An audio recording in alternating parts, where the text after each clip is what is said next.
Most welcome to the classes. आप सब नए बच्चे हो, ठीक है।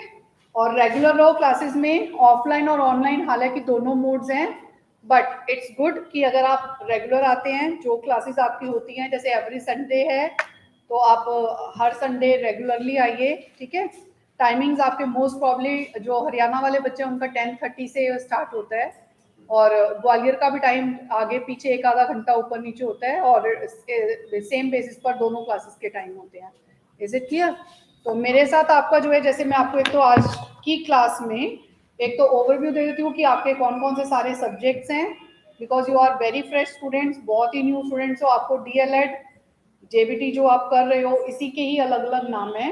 तो इस कोर्स के बाद जैसे आपको सीटेट का कोर्स करना है, DSSB का एग्जाम देना है, तो वो सारी चीजें जो हैं आप यहाँ पर मैं आपको ओवरव्यू दे देती हूँ, ठीक है।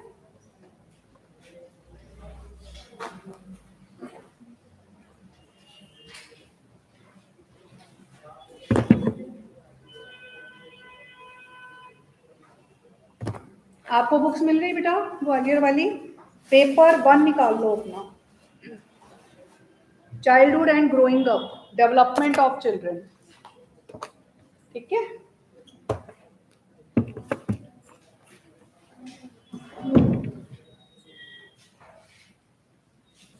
जो हरियाणा वाले बच्चे हैं बेटा, डीएलएड फर्स्ट ईयर के, डिप्लोमा इन एलिमेंट्री एजुकेशन, ये 2 साल का कोर्स है आप लोगों का। और इस कोर्स को आप एक एलिजिबिलिटी क्राइटेरिया मान सकते हो। जो भी बच्चा टीचिंग में जाना चाहता है उसे डीएलएड, बीएड, इस तरह का कोई ना कोई कोर्स करना होता है। और उसके साथ में आप जैसे सीटेट भी एक एलिजिबिलिटी क्राइटेरिया है, क्योंकि कंपटीशन को टफ करने के लिए उन्होंने साथ में सीटेट का एग्जाम और एड अप कर दिया है, सेंट्रल टीचर्स एलिजिबिलिटी टेस्ट। तो आपको ये 2 एग्जाम करने के बाद फिर आप DSSB का एग्जाम देते हैं, और DSSB का या कोई भी गवर्नमेंट जॉब का, केंद्रीय विद्यालय या कुछ और जो भी एग्जाम निकलते हैं, वो एग्जाम्स आप अटेम्प्ट करते हैं, और उसके बाद आपकी गवर्नमेंट जॉब हो जाती है, ठीक है।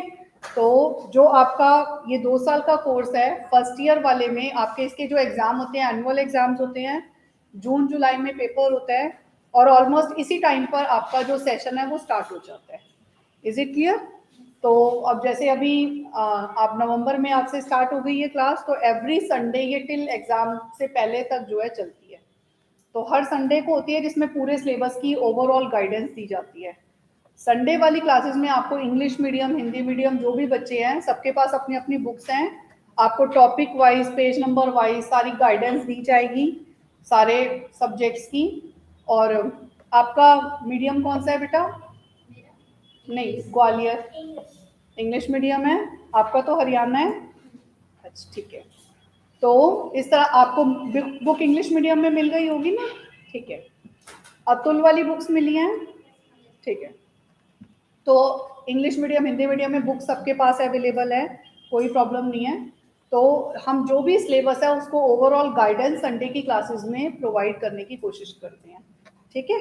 एक बात तो ये हो गई। अब दूसरी बात, जो फर्स्ट ईयर के आपके सब्जेक्ट्स है, देयर आर टोटल 9 सब्जेक्ट्स। कितने सब्जेक्ट्स हैं आपने फर्स्ट ईयर में जो करने हैं बेटा?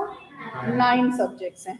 सो 9 सब्जेक्ट्स में जो आपके शुरू के 4 पेपर है ना, वो तो एजुकेशन से रिलेटेड पेपर्स हैं। मतलब जिनके बारे में आपने पहले नहीं पढ़ा हुआ, या कहीं पढ़ा है तो किसी टॉपिक में छोटा मोटा कुछ पढ़ लिया होगा, और जो आपको आगे चल के बच्चों को हैंडल करने में इन चीज़ों के बारे में पता होना चाहिए। और आप कहीं ना कहीं सीटेट के एग्जाम में भी जो आपके कई क्वेश्चन आते हैं वो यही पार्ट से उठ के आते हैं। और बाकी के आपके जो 5 पेपर हैं वो आपके लैंग्वेज बेस्ड सब्जेक्ट्स हैं। आपको मैंने बताया टोटल फर्स्ट ईयर में कितने सब्जेक्ट्स हैं बेटा? 9 सब्जेक्ट्स है, जिसमें से 9 में 4 आपके एजुकेशन वाले हैं, और 5 जो पेपर्स हैं आपके वो कौन से हैं? टीचिंग, मतलब लैंग्वेज वाले सब्जेक्ट्स हैं। वो किस लिए? क्योंकि जब आप पीआरटी लेवल पर टीचिंग करते हैं तो आपको English, Hindi, math, science, SST, वो जो 5 सब्जेक्ट पता होने चाहिए। तो इन्हीं पांचों की ये सब्जेक्ट्स हैं। आपका जो साइंस पर्यावरण अध्ययन, जिसे आप ईवीएस बोलते हो, आपका हिंदी आ जाएगा, इंग्लिश आ जाएगा, इसके पेडागोजिकल इश्यूज करने होते हैं। जैसे मैथमेटिक्स में आपने अभी तक मैथ्स पढ़ा, अब जब आप यहाँ डीएलएड में मैथ्स पढ़ोगे तो वहां मैथ्स के वो मैथमेटिकल क्वेश्चंस नहीं है, बल्कि मैथ्स को कैसे पढ़ाना है उसकी मैथडोलॉजी है, उसके वेज है जो थियोटिकली आपको सिखाए जाएंगे। Is it clear? अब इंग्लिश है तो आपने जो इंग्लिश में पढ़ा, चैप्टर्स पढ़े, पोएम्स पढ़ी और ग्रामर पढ़ी, तो यहाँ आपको वो सब चीजें नहीं करनी इंग्लिश में। आपको फिर वही बात, हाउ टू टीच इंग्लिश, उसके मैथडोलॉजी क्या है, उसके वेज क्या है, कैसे बच्चे को लिखना पढ़ना सिखाया जाता है, लिसनिंग, स्पीकिंग, रीडिंग, राइटिंग को कैसे डेवलप किया जाता है। तो आपके जो 5 विषय हैं उसमें आपको ये सब चीजें सीखने को मिलेगी। और जो 4 सब्जेक्ट्स है वो एजुकेशन वाले, जो आप डीएलएड का कोर्स कर रहे हो, इसका मतलब है कि आपके अंदर वो क्वालिटी एडअप करना कि आगे चल के आपने बच्चों की साइकोलॉजी को समझना है, उनके साथ डीलिंग करनी है, एक साथ इतने सारे बच्चों को कैसे हैंडल करते हैं, तो उसके लिए आपको ये विषय पढ़ाए जाते हैं। इज इट क्लियर? ये तो हो गई एक बात सब्जेक्ट्स के बारे में। दूसरी बात, मेरे साथ आपके जो सब्जेक्ट्स है, अभी इनिशियली जो मैं स्टार्ट करती हूँ, पेपर 1 सबसे पहले, और देन उसके बाद 2 पेपर्स मेरे जो आपके लैंग्वेज टीचिंग में हैं, एक तो इंग्लिश का, टीचिंग ऑफ इंग्लिश मेरे साथ चलेगा, और एक मैथमेटिक्स, ये आपके मेरे साथ होंगे, ठीक है? तो और एक आधा सब्जेक्ट आईसीटी का जो मैं लास्ट में वो भी स्टार्ट कराऊंगी, ठीक है? क्लियर? तो आपके ये सब्जेक्ट्स मेरे साथ है। बाकी मैम के साथ आपका आज एक स्टार्ट हो गया कंटेम्प्रेरी इंडियन एजुकेशन, मैम ने स्टार्ट किया है, तो वो that is the paper number 4। तो अभी एट प्रेजेंट जो आपके पेपर स्टार्ट हो रहे हैं दोनों में, ग्वालियर में भी और हरियाणा में भी, पेपर नंबर 1 और दूसरा आपका कंटेम्प्रेरी वाला जो मैम के साथ हुआ है। तो एट प्रेजेंट आप लोगों के 2 पेपर्स अभी हम स्टार्ट कर रहे हैं, ठीक है? तो हर बार ऐसे ही होता है, 1.5 घंटे की 3 घंटे की क्लासेस होती हैं, तो जिसमें एक पेपर पहले और एक पेपर बाद में लिया जाता है। क्लियर? तो अभी आपके एट प्रेजेंट जैसे 2 पेपर्स, पेपर 1 और 4 हरियाणा वाले बच्चों का स्टार्ट हो गया है। Is it clear? ऑनलाइन वाले बच्चे भी बेटा, there is one announcement for you कि आप लोगों की ऑनलाइन और ऑफलाइन दोनों मोड्स में क्लासेस हैं। So you all are most welcome to the classes. Offline classes में आइए और यहाँ पर इंटरेक्शन के साथ आपको मौका मिलेगा हर चीज को गेन करने का, सीखने का। तो मतलब हमें तो उसी से ही ज्यादा पता चलता है, मैं एज अ टीचर मैं उसी बच्चे को जान पाती हूँ जो सामने होते हैं। क्लियर? ऑनलाइन में तो जो क्लास ले रहा है नहीं ले रहा, अपने आप बाद में सुन रहे हैं, जिनकी मजबूरी है समझ आता है, बट प्रेफरेंस यही होनी चाहिए कि always come to the class. अगर तुम अच्छा गेन करना चाहते हो, अगर तुमने सचमुच में इस कोर्स को तहे दिल से सोच कर, मम्मी पापा के धक्के से आए हो तो अलग बात है, लेकिन अपने दिल से आए हो कि हाँ अब लिया है तो हमने कुछ करके ही दिखाना है, अगर इस इच्छा के साथ आए हो तो डेफिनेटली यू विल गेट, आपको अच्छी जॉब मिलेगी, सब कुछ अच्छा मिलेगा। और हमारे बहुत बहुत बहुत सारे बच्चे बहुत अच्छी अच्छी जगह रिक्रूट हैं, लेकिन एक गाइडेंस के साथ चलोगे, रेगुलरिटी मेंटेन करोगे तो आपको बहुत अच्छा रहेगा आगे तक। क्लियर? यही सब चीज़ें आगे के कोर्सेज में भी आती हैं, तो most welcome to the classes, ठीक है? दूसरी बात, अगर रेगुलर क्लासेस स्टार्ट होनी होंगी तो that is for Monday to Friday, उसके बारे में भी आपको उसकी सेपरेट चार्जेस होते हैं, और उसके बारे में सर अगर कोई अनाउंसमेंट देंगे तो आई लेट यू नो, तो मैं आपको बता दूंगी उसके बारे में। और नहीं तो अदरवाइज संडे वाली क्लासेस में हम लोग गाइडेंस क्लासेस होती हैं, और इसमें हम पूरे सिलेबस की एक ओवरऑल व्यू प्रोवाइड करते हैं। इज इट क्लियर? यहाँ तक बात क्लियर हो गई? चलिए अब आगे बात करते हैं। मेरे साथ आप लोगों का जो पेपर नंबर 1 है उसका नाम है बेटा childhood and development of children. क्या नाम है बेटा?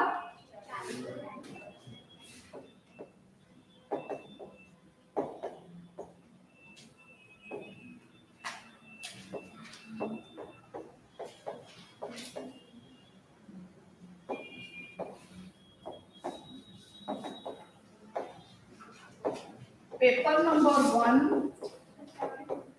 और सीटेट में सबसे ज्यादा पार्ट इसी पेपर से आता है, सीडीपी वाला। Is it clear? तो आप कहीं भी कर लो, इस पेपर को आपको बहुत अच्छे से करना है। बड़े मेजर मेजर टॉपिक्स उस पेपर में जो क्वेश्चंस में आते हैं वो यहीं से कवर होते हैं। क्लियर? तो इसलिए this is most important part.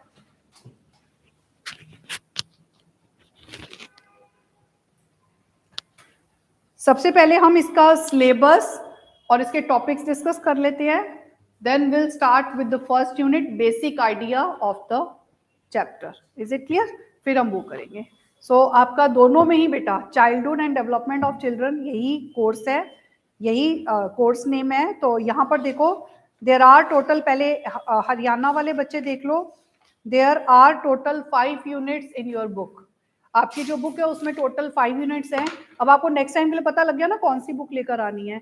So paper 1 और पेपर 4 आप लोगों को, आपको भी कंटेम्प्रेरी वाला और पेपर 1, ठीक है। सो एट प्रेजेंट ये वाली क्लास आप लोगों की कंटिन्यू होगी, क्लियर। सो देखो टोटल 5 यूनिट्स है, जिसमें जो फर्स्ट यूनिट है, हर यूनिट में चैप्टर्स हैं, हर यूनिट में अलग अलग चैप्टर्स है। जैसे किसी यूनिट में 3 चैप्टर है, किसी में 4 चैप्टर है, तो हर यूनिट में अलग अलग नंबर ऑफ चैप्टर्स हैं।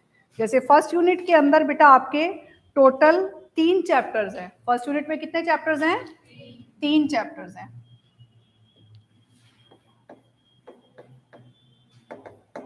फर्स्ट यूनिट आपकी ग्रोथ एंड डेवलपमेंट से रिलेटेड है। जो आपका फर्स्ट चैप्टर है ना, इसके अंदर आपको ग्रोथ क्या होता है, डेवलपमेंट क्या होता है, उसके प्रिंसिपल्स क्या होते हैं, ग्रोथ एंड डेवलपमेंट में डिफरेंस क्या होता है, इसको इफेक्ट डालने वाले फैक्टर्स कौन से होते हैं, ये सब बेसिक चीजें हम फर्स्ट यूनिट में पढ़ेंगे। फर्स्ट यूनिट के पहले चैप्टर में ये सब चीजें पढ़ेंगे।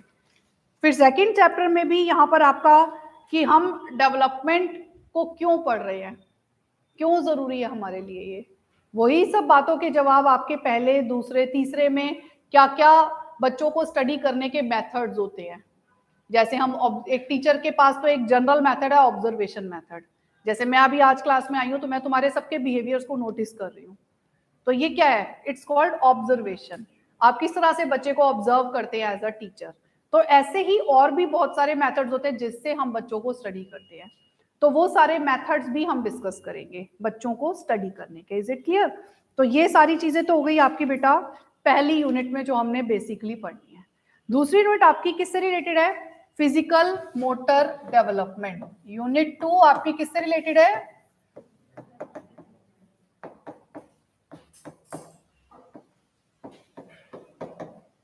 फिजिकल और मोटर, ये दोनों शब्द कनेक्टेड है। शारीरिक विकास, ठीक है, गत्यात्मक विकास, यानी कि हम अपनी बड़ी मसल्स का जब यूज करते हैं तो हम भागते हैं, दौड़ते हैं, जंप करते हैं, हम ऐसी क्रियाएं करते हैं, साइकिलिंग करते हैं, स्विमिंग करते हैं।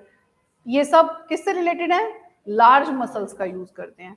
और हम अपनी स्मॉल मसल्स का भी यूज करके कई काम करते हैं, जैसे लिखने का काम स्मॉल मसल का यूज, हैंड का यूज कर रहे हैं, ऐसे सिलने का काम कर रहे हैं। तो यहाँ कई बार हम छोटी मसल्स का यूज करते हैं क्रियाओं को करने के लिए, कई बार हम बड़ी मसल्स का यूज करते हैं क्रियाओं को करने के लिए। तो किस तरह से हम अपनी बॉडी को, हमारा माइंड कंट्रोल करता है। जैसे मुझे प्यास लगी है तो ऑटोमेटिकली मैं खड़ी होती हूँ, फ्रिज के पास जाती हूँ, पानी की बोतल निकालती हूँ, ग्लास में डालती हूँ और पानी पी जाती हूँ। तो ये क्या है? इट्स अगेन गति, जिसे हमारा ब्रेन कंट्रोल कर रहा है। Is it clear? तो गत्यात्मक विकास हमें इसी गति को सिखाता है कि क्या है ये गत्यात्मक विकास, किस तरह से ब्रेन आपकी बॉडी को कंट्रोल कर रहा है और आपकी लार्ज मसल्स और आपकी स्मॉल मसल्स एक्टिविटीज कर रही हैं। इज इट क्लियर? तो कहीं ना कहीं इस यूनिट में हमें ये सब चीजें पढ़ने को मिलेंगी। मैच्योरेशन से इसका क्या रिलेशन होता है, जो आपका ग्रॉस या फाइन मोटर डेवलपमेंट है, मतलब मोटर डेवलपमेंट का, और इसके अलावा टीचर्स का क्या रोल है फिजिकल डेवलपमेंट के लिए। जैसे एक छोटा सा सवाल है हमारे पास इस बात को एक्सप्लेन करने के लिए। आज की डेट में जब बच्चों को कुछ पढ़ाया जाता है, सिखाया जाता है, तो इतना बर्डन है बच्चों के ऊपर कि उन्हें खेलने जाने का समय नहीं मिलता, सब जानते हैं। और सारा दिन बच्चे को एक ही पोस्टर में बैठ के या सारा दिन बच्चे को कंप्यूटर के आगे बैठ के एक ही चीज को करते रहना पड़ता है, और जिससे उसकी आंखें कमजोर हो जाती हैं, उसकी बैक में पेन हो जाता है, और भी कई तरह के नंबर ऑफ सिम्टम्स उसकी बॉडी में नजर आते हैं। अब यहाँ पर टीचर का क्या रोल है? अगर फिजिकल डेवलपमेंट करना है या उसका मोटर डेवलपमेंट करना है, तो टीचर्स क्या कर सकते हैं? अपने बिहाफ पे जब बच्चे को होमवर्क दें तो सारे टीचर्स ना देकर आपस में डिस्कस करें कि आज 2 सब्जेक्टों का काम देंगे, अगले दिन बचे हुए 2 सब्जेक्ट्स का दे सकते हैं, अगले दिन सिर्फ पढ़ने का काम दे सकते हैं। और कहीं ना कहीं उनको फिजिकल एक्टिविटी ये भी कहना है कि आज आपने 5 से 6 मम्मी पापा के साथ पार्क जाना है और हमें बताना है कि आपने कितने कदम चले। ये भी काम दिया जा सकता है फिजिकल एक्टिविटी में। तो कहीं ना कहीं अगर आप उसे in the form of homework देंगे तो अपने आप बच्चा उसे करके आएगा, उसके लिए वो भी कंपलसरी हो जाएगा करना। तो और इतना होमवर्क ही मत दो कि बच्चा जो है कर ही ना पाए किसी और क्रिया को। तो यहाँ ये तो एक पॉइंट है, ऐसे हम और कई जोन से मैक्सिमम पॉसिबल पॉइंट्स है जो आप एज अ टीचर आगे चल के योगदान दे पाएंगे, अगर आपके मन में ये सब बातें होगी कि बच्चे को पढ़ाई तो करानी है लेकिन साथ साथ उसके अदर एस्पेक्ट्स का ध्यान भी कैसे रखना है इक्वली, तो ये वही कर सकता है जो इसके बारे में जानता है। Is it clear? तो ये हो गया, ये सब बातें बेटा हमने यूनिट नंबर 2 में डिस्कस करनी है। सो यूनिट नंबर 2 में देयर आर टोटल अगेन 3 और 4 चैप्टर्स। फर्स्ट यूनिट में भी 3 थे और सेकंड में भी ऐसे 3, 4 बिल्कुल छोटा सा है। सो टोटल यही छोटे छोटे से चैप्टर्स हैं जो हमने इसमें डिस्कस करने हैं। देन इसके बाद यूनिट 3 आ जाती है, यहाँ हमने फिजिकल और मोटर डेवलपमेंट पढ़ा, तो आगे जो नेक्स्ट यूनिट है आपकी उसमें सोशल, इमोशनल और मोरल। सोशल, इमोशनल और मॉरल डेवलपमेंट, क्योंकि फिजिकल और मोटर हमने यहां पढ़ लिया, तो आगे अगली यूनिट में हम कौन सा डेवलपमेंट बात करेंगे? सोशल, सामाजिक, इमोशनल, संवेगात्मक और मॉरल, नैतिक विकास। हम इन चीजों के बारे में डिस्कस करेंगे। अभी ये क्या होता है? सोशल डेवलपमेंट क्या होता है? समाज में समायोजन की क्षमता, ability to adjust in the society, in the environment. या तो सामने वाले को अपने अनुसार एडजस्ट कर दो या खुद सामने वाले के अनुसार, समाज के अनुसार एडजस्ट हो जाओ, और इस एबिलिटी का डेवलपमेंट ही सोशल डेवलपमेंट में आता है। Is it clear? Emotional development, how you can control your emotions. Emotions क्या होते हैं? हंसना, रोना, गुस्सा करना, डर जाना, ये सब चीजें क्या है? Different aspects of emotion. और इस एबिलिटी को डेवलप करना कि how you can control your emotions, this comes under emotional development. Is it clear? Ability to control over emotions, अपने संवेगों पर नियंत्रण पाने की योग्यता का विकास, उसे हम क्या बोलते हैं? Emotional development. Now next come to the moral. Moral is always connected with the right and wrong, good or bad. So ability to decide, ability to differentiate between right and wrong, ability to differentiate between good and bad, सही और गलत में अंतर स्थापित करने की योग्यता का विकास, अच्छे और बुरे में अंतर स्थापित करने की योग्यता का विकास, ये चीजें हम जो है यूनिट नंबर 3 में डिस्कस करेंगे। Is it clear? क्योंकि आपको बच्चे का कौन सा डेवलपमेंट करना है बेटा? All round development. You all are pupil teachers, आप सबको अपने बच्चों का ऑल राउंड डेवलपमेंट करना है। और ऑल राउंड का मतलब होता है चहुमुखी विकास। जब हम ऑल राउंड की बात करते हैं तो उसमें कोई भी पक्ष हमें छोड़ना नहीं है। तो कोई भी पक्ष कौन से हैं? ये सारे पक्ष हैं, physical, mental, social, emotional, cognitive, language, moral. There are several aspects of development. तो हमें उसके किसी भी पहलू को एज अ टीचर छोड़ना नहीं है। तो सभी पहलुओं का मैक्सिमम डेवलपमेंट, उसकी सभी कैपेबिलिटीज का मैक्सिमम डेवलपमेंट हमें कैसे करना है, उस पर हमें डिस्कस करना है। तो इसलिए हमें इन सब के बारे में पढ़ना जरूरी है। इसके अलावा कई ऐसे थ्योरिस्ट हैं, कई ऐसे साइकोलॉजिस्ट हैं जिन्होंने इस पर अपने विचार देने के साथ साथ कुछ अपनी थ्योरीज को भी बताया है। जैसे मॉरल डेवलपमेंट की थ्योरी कॉलबर्ग ने दी है, बहुत ही अच्छी थ्योरी दी है, जिसमें उन्होंने किस तरह से बच्चे का मॉरल डेवलपमेंट अलग अलग अवस्थाओं में होता है। जब हमें पता होगा कि छोटे बच्चे में किस तरह की चीजें होती हैं सोचने और समझने की, तो तभी तो हम उसकी उस साइकोलॉजी के अनुसार उसका डेवलपमेंट कर पाएंगे। क्या आप जब आप छोटे बच्चे की क्लास में जाते हो तो आप खेल खेल में क्यों सिखाते हो? आप आसान शब्दों को अपनी भाषा में क्यों प्रयोग करते हो? ताकि उन्हें समझ में आए, सीधी सी बात है। क्या फिर आप अपनी क्या कहते हैं जो प्रोफेशनलिज्म है वो झाड़ने जाते हो क्लास में? ऐसा तो नहीं होता। हम बच्चे के अनुसार पढ़ाते हैं, हम उन शब्दों का प्रयोग करते हैं जिससे बच्चे को अच्छा लगे, वो आपकी क्लास से सीख कर जाए। यानी टीचर वो होता है who gives maximum learning opportunities to their children. अध्यापक वो होता है जो अपने बच्चे को अधिकतम सीमा तक अवसर दे सीखने का, ना कि वो जो अच्छे नोट्स देता हो, ना कि वो जो अपने सब्जेक्ट का विख्याता हो। वो तो वही क्लास में भेजा जाएगा जो विख्याता होगा। ऐरे गैरे टीचर्स को तो वैसे भी नहीं लिया जाता, नहीं भेजा जाता पढ़ाने के लिए, लेकिन वो अच्छा टीचर है जो मैक्सिमम अपॉर्चुनिटीज देता है अपने बच्चे को सीखने की। Is it clear? जिसकी क्लास से बच्चा सीख कर चला जाता हो। आपकी क्लास में बहुत सारे टीचर्स आते हैं, आएंगे पढ़ाने, लेकिन आप उन सब में किसी एक को वैल्यू क्यों देते हो? Yes, this is the right teacher, ये हमें कुछ भी बोलेगा तो that is best for me, मतलब मैं किसी की बात मानू ना मानू, लेकिन इसने जो कहा वो मेरे लिए बहुत अच्छा है, मतलब वो मैं आंखें बंद करके भी स्वीकार कर सकता हूँ। इतना विश्वास कैसे?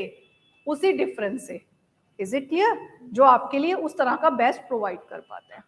तो हमने बेटा ये सब चीजें जो है हमने जो एस्पेक्ट्स ऑफ डेवलपमेंट है सीडीपी में हमने यही सब चीजें पढ़नी है, क्योंकि इस बुक का नाम ही यही है, ग्रोथ एंड डेवलपमेंट है ना। तो देखो आप नाम में ही क्या पढ़ते हो, childhood and development of children. So childhood का मतलब यही होता है कि छोटा सा बच्चा जो इन्फेंसी पीरियड से है, बढ़ते बढ़ते उसने अलग अलग अवस्थाओं को क्रॉस किया, वो चाइल्डहुड स्टेज से निकला, फिर वो एडोलेसेंस में आया, फिर वो मैच्योरेशन में आया, अडल्टहुड में आया, फिर ओल्ड एज में आया। तो हम उसमें एडल्टहुड और ओल्ड एज को इसलिए यहाँ इंक्लूड नहीं करें क्योंकि हम चाइल्डहुड के बारे में बात कर रहे हैं। तो आप यहाँ ज्यादातर जो चीजें हैं वो एडोलेसेंस तक पढ़ेंगे। जब आप लाइफ स्पैन स्टडी करते हैं ना, लाइफ स्पैन मतलब पूरे जीवन कालीन, तो वहां पर आपको वो दो अवस्थाओं को भी इंक्लूड कर दिया जाता है। लेकिन आपको जो पढ़ना है डीएलएड में वो सिर्फ चाइल्डहुड का पढ़ना है, इसीलिए इस विषय का नाम चाइल्डहुड एंड ग्रोइंग अप है। तो यहाँ आप जो अवस्थाएं पढ़ोगे वो एडोलेसेंस तक पढ़ोगे, किशोरावस्था तक। Is it clear? तो ये अवस्थाएं और इन अवस्थाओं में होने वाला विकास, जैसे इन्फेंसी पीरियड, उसमें होने वाला physical, mental, social, emotional, moral development. फिर चाइल्डहुड स्टेज, चाइल्डहुड के भी दो हिस्से होते हैं, प्री और पोस्ट चाइल्डहुड। फिर उन अवस्थाओं में होने वाला विकास, physical, mental, social, emotional and other aspects. फिर एडोलेसेंस, फिर एडोलेसेंस में होने वाला इन सभी अवस्थाओं में विकास।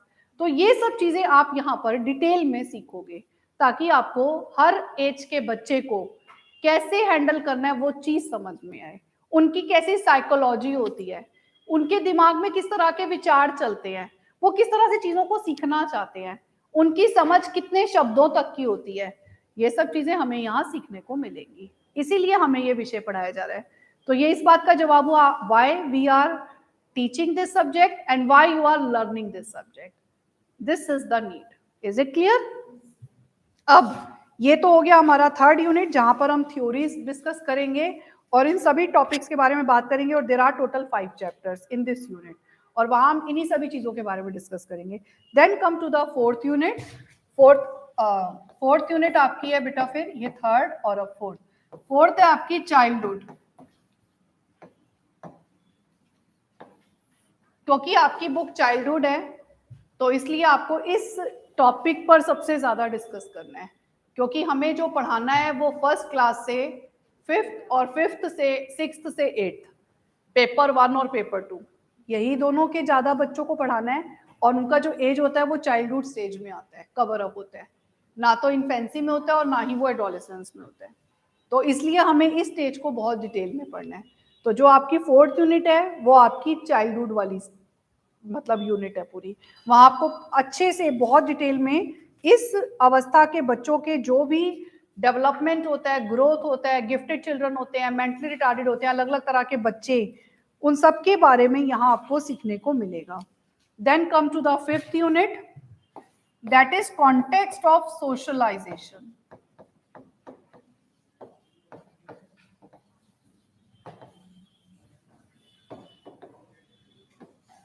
सामाजिकरण का संदर्भ। सामाजिकरण क्या होता है? सामाजिकरण सोशलाइजेशन प्रोसेस होता है जहां पर हम अपने आप को सोशल बनाते हैं। इस मतलब जो सामाजिक तौर तरीके सीखना, समाज में रहने की योग्यता का विकास करना, इसी प्रक्रिया को हम क्या बोलते हैं? सोशलाइजेशन। तो यहाँ इस यूनिट के अंदर हमारे सोशलाइजेशन की अगर हम बात करें, द फर्स्ट एजेंसी जहां से हमारी सोशलाइजेशन प्रोसेस की स्टार्टिंग होती है, या हमारी फर्स्ट एजुकेशन स्टार्ट होती है, दैट इज आवर पेरेंट्स। हमारी mother is the first educator for us, होती है ना। फिर माता पिता, फिर ये संपर्क बढ़ता चला जाता है, फिर बच्चा विद्यालय जाता है, तो school is the second agency of socialisation. फिर नेबरहुड आ जाता है, पीयर ग्रुप्स, आपके सहपाठी, साथ पढ़ने वाले, ये इस सोशलाइजेशन में और एक पार्ट हो जाते हैं। फिर गवर्नमेंट एजेंसीज आ जाती हैं, अदर, या मंदिर मस्जिद, जहां भी हम जाते हैं, धार्मिक हिस्से आ जाते हैं या कम्युनिटीज आ जाती हैं। सो ये सब क्या है, हमारे सोशल दायरे को बढ़ाता चला जाता है और हम इन सबके संपर्क में धीरे धीरे आते चले जाते हैं। इज इट क्लियर? तो ये सब चीजें, स्कूलिंग क्या होता है, सोशलाइजेशन क्या होता है, टीचर्स क्या होते हैं, पीयर्स के साथ क्या रिलेशन होता है, कल्चर इसमें क्या होता है, ये सब चीजें हमारा कौन सी यूनिट में आएगा बेटा? Unit number 5। सो आप सबको समझ में आया? इस पूरी बुक का ओवरव्यू मैंने आपको दे दिया। Is it clear? पहली बात मैंने आपको बता दी, 2 साल का कोर्स है, जून जुलाई में एग्जाम होंगे, इसके साथ आपको सीटेट और DSSS भी और भी जो गवर्नमेंट जॉब के एग्जाम हैं वो आप सब अटेम्प्ट करेंगे। अगर आए हो तो मेरे हिसाब से सब गवर्नमेंट जॉब के लिए तैयारी करो और बहुत अच्छे से अप्लाई करो, बहुत अच्छे से पढ़ो, मन लगा के करो, ताकि आपका सही समय पर सब चीजें पूरी हो जाए। क्लियर?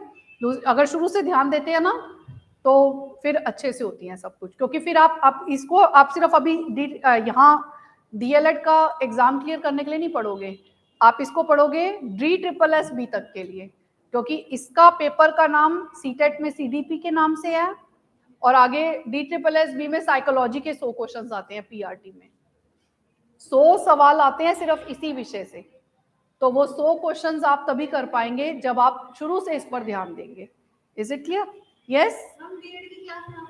DLED बीएड की तो कौन सा ईयर है आपका? नहीं, आपका बीएड फर्स्ट ईयर है। बीएड फर्स्ट ईयर की आज नहीं हुई स्टार्ट अभी क्लास। आप तिवारी सर है नीचे, बात कर लो।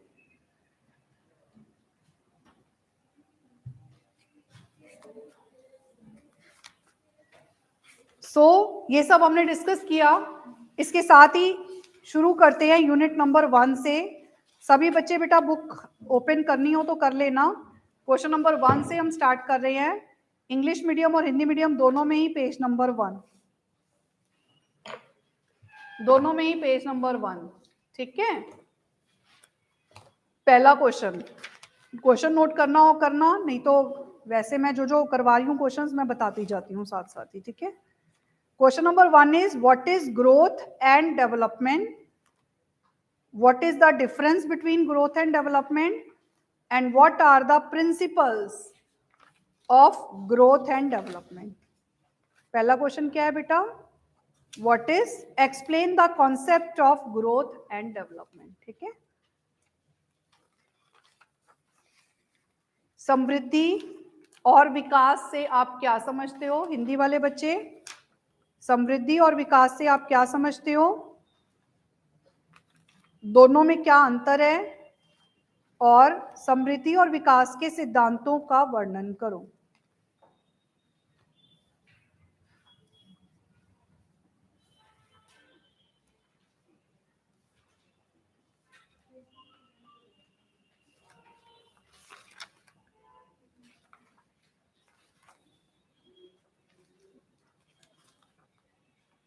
सबने नोट कर लिया क्वेश्चन?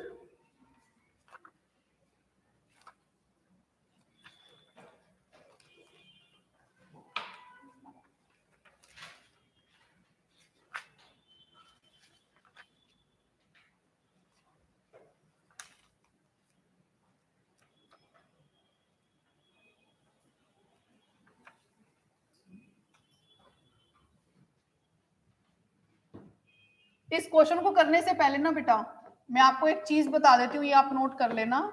एज पर रॉस,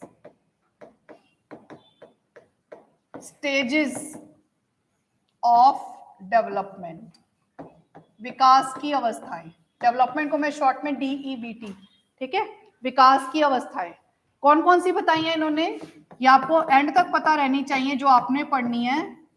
पहला इन्फेंसी पीरियड इन्होंने बताया, ये एज पर रॉस है। रॉस के अनुसार पहला इन्फेंसी पीरियड का जो टाइम है वो इन्होंने बताया है जन्म से 3 साल का। कितना बताया? जन्म से 3 साल। 3 साल का बच्चा इन्फेंसी पीरियड में होता है, शैशवावस्था में, शिशु अवस्था में। क्लियर? दूसरी आती है इसके बाद चाइल्डहुड स्टेज, जिसे हम बोलते हैं बाल्यावस्था। क्या बोलते हैं? बाल्यावस्था। इसके 2 पार्ट्स होते हैं, एक पूर्व बाल्यावस्था जिसे हम अर्ली चाइल्डहुड कहते हैं, और एक होता है उत्तर बाल्यावस्था, जिसे हम पोस्ट चाइल्डहुड स्टेज कहते हैं। एक होता है प्री या पोस्ट अर्ली या पोस्ट चाइल्डहुड कहते हैं, ठीक है। और अर्ली के साथ वर्ड यूज करोगे तो लेटर यूज करना, और प्री यूज करोगे यहां तो यहां पोस्ट चाइल्डहुड यूज करना। अर्ली के साथ लेटर और प्री के साथ पोस्ट चाइल्डहुड। इसका टाइम पीरियड होता है इसे पूर्व बाल्यावस्था और इसे उत्तर बाल्यावस्था। 3 से 6 साल और 6 से 12 साल, ठीक है। 3 से 6 और 6 से 12 साल। और लास्ट आ जाता है तीसरा, एडोलेसेंस, जिसे हम बोलते हैं किशोरावस्था। क्या बोलते हैं इसे? किशोरावस्था। इसका टाइम पीरियड आ जाता है 6 से 12 हुआ ना पीछे, 12 से 18 साल। इसका टाइम पीरियड क्या होता है? 12 से 18 साल। सो आई होप सो समझ आ गया ये चीज सबको। सो हमें बेसिकली इन अवस्थाओं का अध्ययन करना है यहाँ पर, ठीक है। Please note it. फिर आगे बात करते हैं अब समृद्धि और विकास क्या होता है, ठीक है।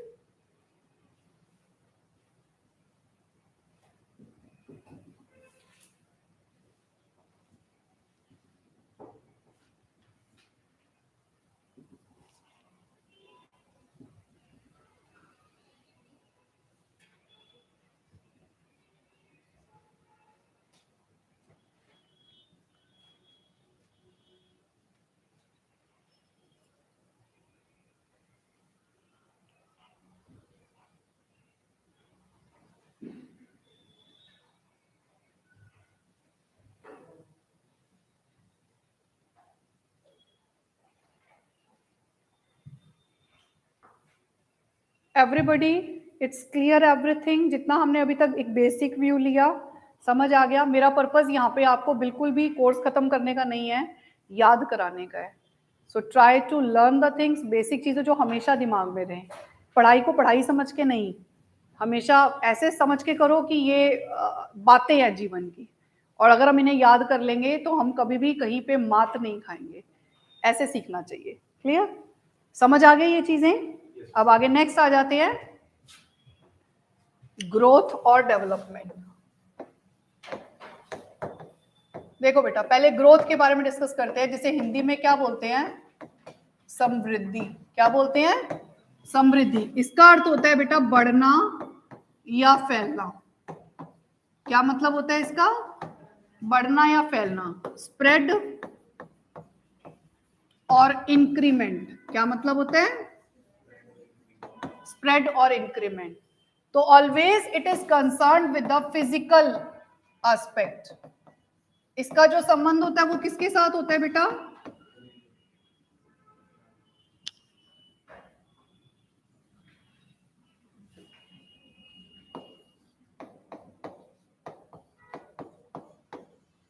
शारीरिक, फिजिकल से रिलेटेड होता है। तो जब हम कहते हैं कि एक छोटा बच्चा छोटे से बड़ा हो गया, तो हम इसका मतलब क्या है कि वो ग्रोथ है, उसे हम क्या बोलेंगे? ग्रोथ। ग्रोथ हमेशा किससे कंसर्न होती है? फिजिकल से। जैसे पेड़ पौधे होते हैं, वो बढ़ते हैं, बड़े हो जाते हैं। प्लांट लेकर आते हो, सैपलिंग्स लेकर आते हो, और वो बड़े बड़े हो जाते हैं। ऐसे ही छोटा सा बेबी होता है इन्फेंसी पीरियड में, और आप देखते हो कि थोड़े दिनों में वो बड़ा बड़ा नजर आने लग गया है। उसके टीथ आ गए हैं, उसकी हाइट बढ़ गई है, उसका वेट बढ़ गया है, उसका हेड ब्रेन का डेवलपमेंट हो रहा है। तो वो चीजें जिसे आप देख पा रहे हो अपनी नजरों से कि हाँ ये बड़ा हो रहा है, तो ये सब चीजें हमारी ग्रोथ में कवर होती हैं। इज it clear? This is called growth. जब हम डेवलपमेंट की बात करते हैं तो डेवलपमेंट में सिर्फ फिजिकल एस्पेक्ट नहीं आता। डेवलपमेंट वो है जो दिखाई देता भी है और जो दिखाई नहीं भी देता वो भी इसमें काउंट होगा। Is it clear?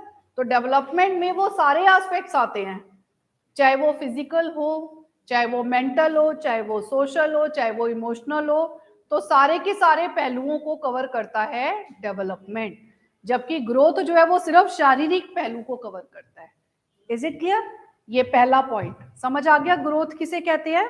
फिजिकल को कहते हैं। अब देखो, और जो डेवलपमेंट होता है उसका रिलेशन किसके साथ हो गया हमारा? जो हमारे सभी पहलुओं को कवर करता है, ठीक है। आप ग्रोथ में ना बेटा एक चीज बता सकते हो, growth can be measured, growth can be measured, यानी ग्रोथ को, समृद्धि को मापा जा सकता है, समृद्धि को मापा जा सकता है। जैसे एक पर्टिकुलर पॉइंट पर बताया जा सकता है कि हाइट इतने इंचेस है और वेट इतने केजीज बढ़ गया, तो ये क्या है, आप इसे माप पा रहे हैं। दांत पहले 2 थे, अब बच्चे के 3 आ गए, 4 आ गए, हम बता पा रहे हैं। तो जिसे नापा जा सकता है, जिसे मेजर किया जा सकता है, वो ग्रोथ है, और जिसे मेजर ना किया जा सकता हो वो डेवलपमेंट है। Is it clear? ये अपने आप में एक नैरोअर कॉन्सेप्ट है। ये अपने आप में क्या है? नैरोअर का मतलब होता है संकीर्ण विचारधारा। एक एस्पेक्ट है, सिर्फ हम इसमें फिजिकल को इंक्लूड कर रहे हैं।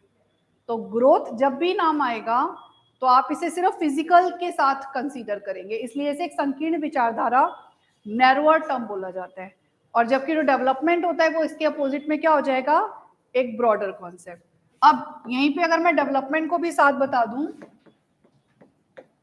तो डेवलपमेंट के लिए पहला पॉइंट क्या आ जाएगा, डेवलपमेंट इंक्लूड्स ऑल एस्पेक्ट्स, इसमें सभी पहलुओं को सम्मिलित किया जाता है, जैसे फिजिकल भी, शारीरिक, मेंटल मानसिक, सोशल सामाजिक, इमोशनल अभी हमने बात की थी, संवेगात्मक, और मॉरल नैतिक, एक्सेट्रा, क्योंकि और भी होते हैं बहुत सारे।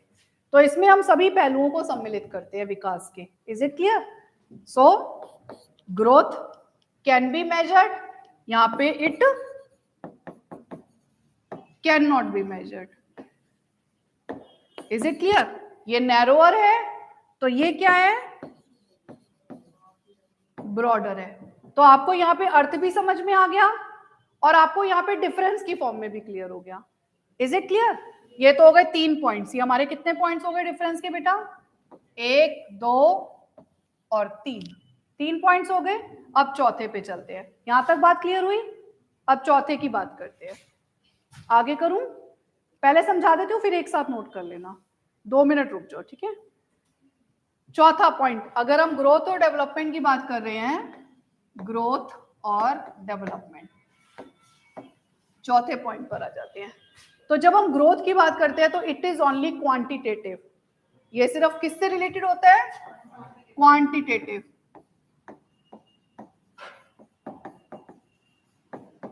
मात्रात्मक, ये मात्रात्मक होता है। मात्रात्मक कैसे होता है कि जैसे हाइट इतने इंचेस, वेट इतने KGs, teeth, number of teeth इतने, तो जिसे न्यूमेरिकल फॉर्म में एक्सप्रेस किया जा सकता है, मात्रात्मक रूप में प्रदर्शित किया जा सकता है। और ये क्या होता है ज्यादातर? वैसे ये बोथ होता है, क्योंकि क्वांटिटेटिव इसलिए कि फिजिकल भी इसमें इंक्लूड है, तो आप यहां बोथ लिख सकते हो, quantitative as well as qualitative, मात्रात्मक और गुणात्मक दोनों रूपों में। Is it clear? समझ में आ गया आप लोगों को? अब आगे नेक्स्ट पॉइंट अगर हमें बताना हो तो अब एक और मोस्ट इंपॉर्टेंट चीज जो हम यहाँ डिस्कस करेंगे, इसका स्टार्टिंग पॉइंट क्या होता है और इसका एंड क्या होता है, यानी ग्रोथ कब से शुरू होती है और कब तक मैक्सिमम हो जाती है। ऐसे ही डेवलपमेंट भी कब से स्टार्ट होता है और कब तक खत्म हो जाता है। तो पहले हम ग्रोथ के बारे में बात करते हैं। ग्रोथ कब स्टार्ट होती है बेटा? गर्भावस्था में। गर्भावस्था में जब बच्चा गर्भ में आता है तो 0 पीरियड में जब आता है ना, उसके 2 हफ्ते बाद कब स्टार्ट होती है ग्रोथ? 2 हफ्ते तक एज इट इज पड़ा रहता है। ग्रो करना, वो जो बढ़ना, वेट गेन करना जिसे आप बोलते हो, वो कब से शुरू होता है? 2 हफ्ते के बाद। तो after the 2 weeks in pre conception, क्या बोलेंगे इसे? After the 2 weeks in pre conception period, ठीक है, गर्भधारण में 2 हफ्ते बाद प्रारंभ होता है। और मैक्सिमम ग्रोथ कब तक हो जाती है? Maximum growth till 18 years, girls में 16 और बॉयज में 18 ईयर्स। लड़कियों में अधिकतम समृद्धि 16 वर्ष तक और लड़कों में अधिकतम समृद्धि 18 वर्ष तक हो जाती है, यानी मैक्सिमम हाइट गेन कर लेते हैं। तो वो चीजें जो है मैक्सिमम ग्रोथ कहाँ तक हो जाता है, टीथ आ जाते हैं सारे, और हेड ब्रेन सबका डेवलपमेंट हो जाता है, मसल्स डेवलप हो जाती हैं, ये सब चीजें किसमें आ जाती हैं, हमारी मैक्सिमम ग्रोथ। ठीक है, तो 16 साल लड़कियों में और 18 साल लड़कों में। ये तो हो गया स्टार्ट और एंड ग्रोथ का, समझ आ गया। अब बात करते हैं डेवलपमेंट के लिए। सो development is a life long process. Development क्या है बेटा, जीवन पर्यंत चलने वाली प्रक्रिया। सो जीवन पर्यंत चलने वाली प्रक्रिया का मतलब क्या है, start in the prenatal from 0 period, यानी जैसे ही आया डेवलपमेंट तो वहीं से शुरू हो गया बच्चे का। ग्रोथ बढ़ना वो बाद में शुरू होता है, बट जैसे ही गर्भ में आता है डेवलपमेंट उस मूवमेंट से स्टार्ट हो जाता है। Is it clear. और एंड कहां तक होते हैं, till the end of the life, जीवन के अंत तक चलता रहता है। तो इसका मतलब ये हुआ कि ग्रोथ बाद में शुरू होता है और पहले खत्म हो जाता है, और डेवलपमेंट पहले स्टार्ट होता है और बाद तक हमेशा चलता रहता है। इज इट क्लियर, समझ आ गया। So this is the basic difference between growth and development. Clear. अब ग्रोथ में जो चेंजेस होते हैं, और डिफरेंस भी थोड़े बहुत जो है वो भी देख लो। ग्रोथ में जो चेंजेस होते हैं वो स्ट्रक्चरल चेंजेस होते हैं, इन्हें हम बोलते हैं संरचनात्मक परिवर्तन। क्या बोलते हैं,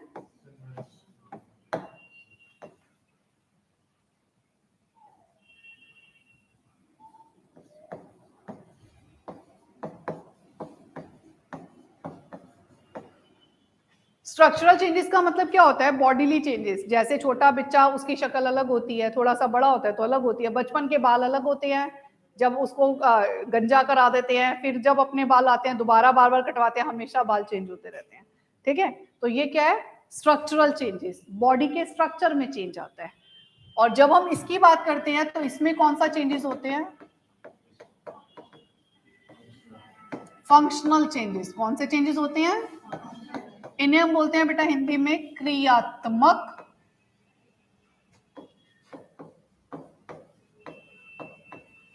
परिवर्तन। क्या बोलते हैं इन्हें, क्रियात्मक परिवर्तन, कार्य करने की योग्यता का विकास। छोटे बच्चे को चलना नहीं आता, लेकिन थोड़े दिनों के बाद वो चलना सीख लेता है, उसकी गति में परिवर्तन आ जाता है।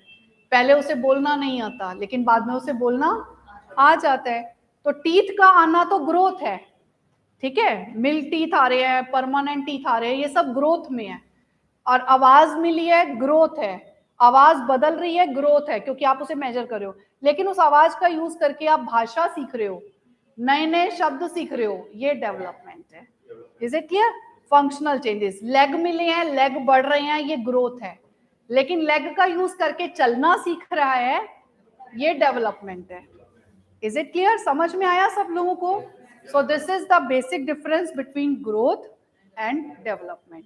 तो इसलिए ग्रोथ को हमेशा जब हम डेवलपमेंट की स्टडी करते हैं, क्योंकि जब हम डेवलपमेंट की स्टडी करेंगे तो ग्रोथ अपने आप उसमें क्या हो जाएगा, इंक्लूडेड हो जाएगा। इसलिए हम हमेशा डेवलपमेंट को ज्यादा फोकस करते हैं। तो इस बुक में इसीलिए डेवलपमेंट को पहले दिया गया है और डेवलपमेंट से शुरुआत की गई है, क्योंकि ग्रोथ तो अपने आप उसमें आ जाएगा।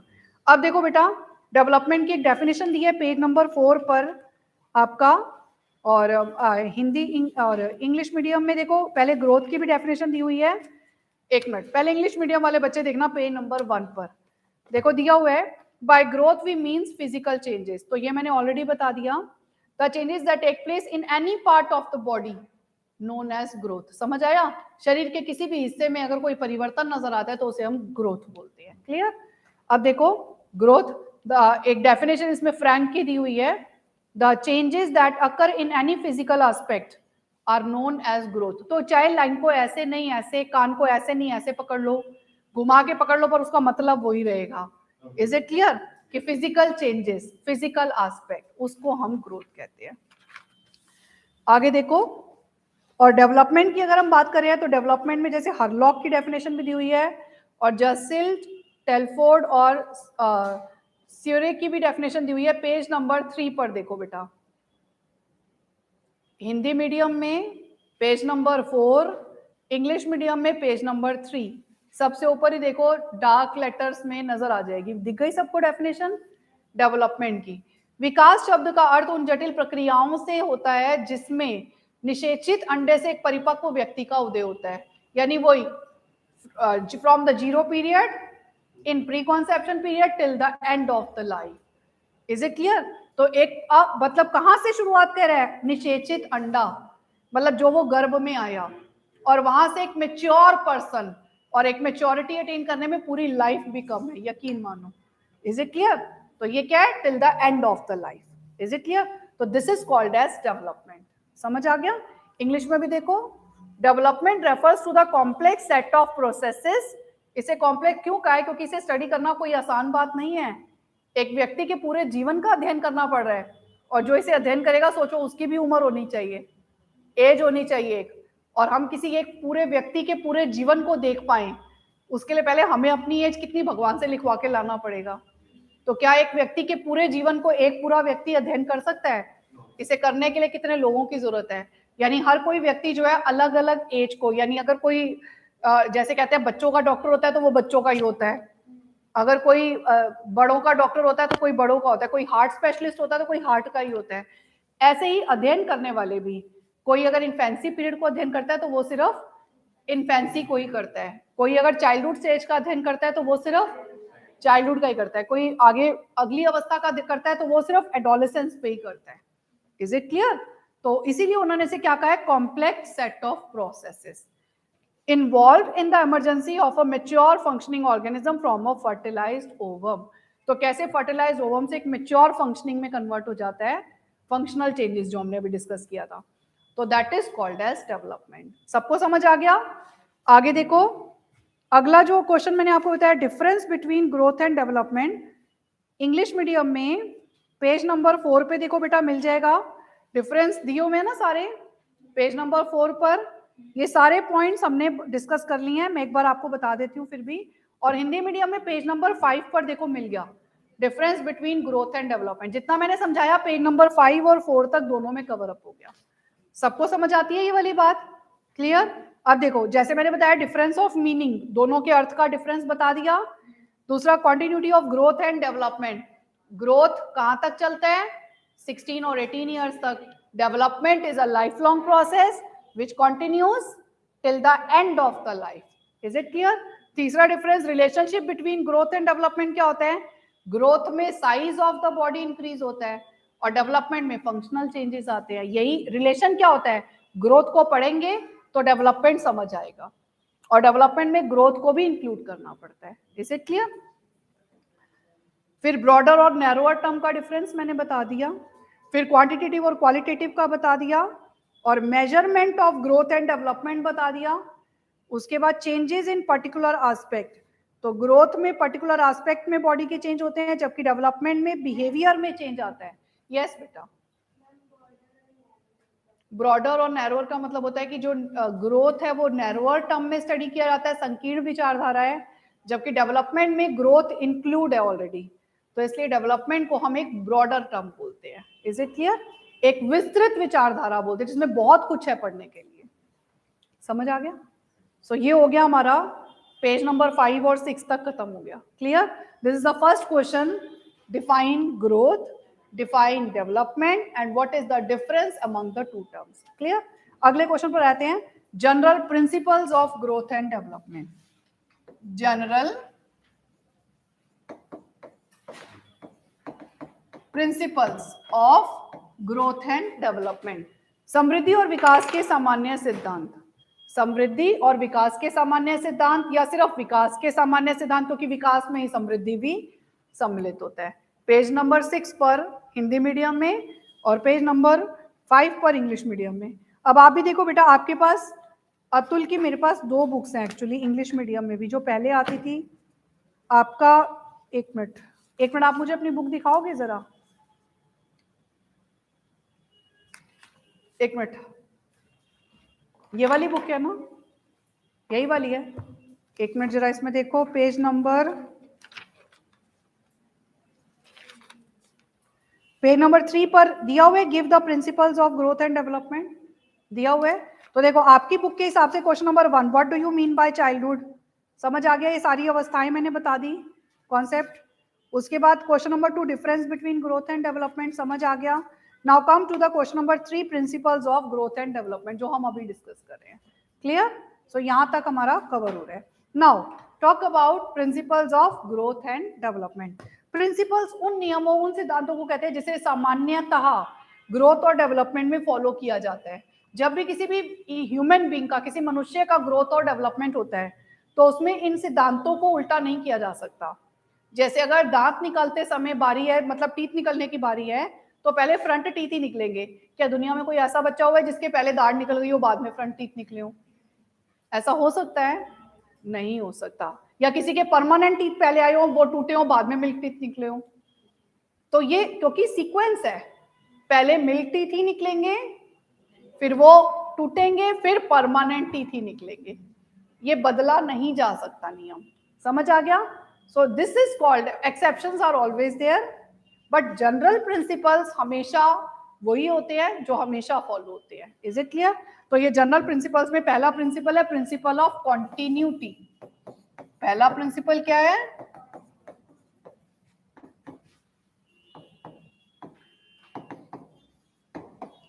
निरंतरता का नियम, क्रमागतता का नियम, लगातार। इसका मतलब है डेवलपमेंट कैसा होता रहता है? It's a life long process, it can never be stop, it can never be break. हम सो रहे हो तो भी हमारा ग्रोथ और डेवलपमेंट हो रहा होता है। Is it clear? तो हमेशा, हर समय, हर पल बच्चे का ग्रोथ और डेवलपमेंट होता रहता है, इसलिए उसे क्या बोला गया है? एक कॉन्टिन्यूअस प्रोसेस कहा गया है। वो शैशवावस्था में होता है, चाइल्डहुड स्टेज में जाता है, एडोलेसेंट में जाता है, एडल्टहुड में जाता है, ओल्ड एज में जाता है, लेकिन ग्रोथ और डेवलपमेंट तो उसका हमेशा होता रहता है। तो इसलिए उसे क्या कहते हैं? ये जन्म से लेकर मृत्यु तक चलने वाली प्रक्रिया, इसलिए इसे एक कॉन्टिन्यूअस प्रोसेस कहा गया है। समझ आ गया पहला पॉइंट? दूसरा, प्रिंसिपल ऑफ यूनिफॉर्म पैटर्न। आगे पीछे हो सकते हैं पॉइंट्स, बट सारे करवा देंगे, ठीक है? सब मिला लेना अपनी अपनी बुक्स में, क्योंकि मुझे तो किसी एक को बेस लेकर चलना ही पड़ता है, ठीक है? Principle of uniform pattern. Uniform pattern का मतलब क्या होता है? एक रूपता का सिद्धांत। यूनिफॉर्म पैटर्न का क्या मतलब है बेटा? एक रूपता का सिद्धांत। एक रूपता क्या होती है? एक जैसा रूप। मनुष्य के बच्चे का जन्म मनुष्य जैसा, कैट के बच्चे का जन्म कैट जैसा, काऊ के बेबी का जन्म काऊ जैसा। It's called uniform pattern. और यूनिफॉर्म पैटर्न भी सेम होता है। पैटर्न का मतलब क्या हो गया? जैसे टीथ निकलने हैं, तो उसमें एक सिमिलर पैटर्न क्या होता है कि पहले मिल्क टीथ ही निकलेंगे, उसके बाद ही परमानेंट टीथ निकलेंगे। और मिल्क टीथ में भी पहले आगे के 4 दांत पहले 1 साल के अंत तक 8 दांत निकलते हैं, ऊपर के 4 और नीचे के 4, फ्रंट टीथ 8 दांत ये निकलते हैं, और उसके बाद फिर धीरे धीरे पीछे के दांत निकलने शुरू होते हैं। तो this is called as principle of uniform pattern which you can not change. इसे ग्रोथ और डेवलपमेंट में सामान्यता फॉलो किया जाता है। क्लियर? तीसरा नियम है principle of individual difference.